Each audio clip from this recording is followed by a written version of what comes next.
ওই ইহুদির এক ছেলে বিশ্বনবীর কিছু কাজ করে দিতেন। অনেকদিন হলো ছেলেটা আসে না, ছোট্ট ইহুদি ছেলে, মোবাইল বন্ধ, ছোট্ট ইহুদি ছেলে আসে না।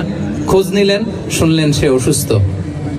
শুনলেন ইহুদি ছোট্ট ছেলেটা কি বিশ্বনবী দেখতে গেলেন। মুসলিম শিশুকে দেখতে গেলেন নাকি? কোন ধর্মের শিশু? তার মানে আপনার প্রতিবেশী যদি হিন্দু হয়, বৌদ্ধ হয়, খ্রিস্টান হয়, দ্যাট ডাজন্ট ম্যাটার, আপনি তার বিপদে আপদে পাশে থাকবেন। এটাই ইসলামের শিক্ষা, ঠিক কিনা বলেন? এই যে আপনাদের এখানে বুদ্ধিস্ট নেইবার আছে, হিন্দু নেইবার আছে, খ্রিস্টান নেইবার আছে, তারা বিপদে পড়লে তো আপনার যাওয়ার দরকার নেই না? যাবেন, খোঁজ খবর নিবেন, ভিজিট করবেন, পাশে দাঁড়াবেন। আপনি যে তাদের খোঁজ খবর নিতেছেন, মুসলিম হয়েও আপনি এত চমৎকার আচরণের, এটা দেখেই অনেকে কালিমা পড়ে মুসলমান হয়ে যাবে। এটাই তো দ্য বিউটি অফ ইসলাম, ইসলামের সৌন্দর্য। বিশ্বনবী হিন্দু মুসলিম ইহুদি বাছেন নাই, ছোট্ট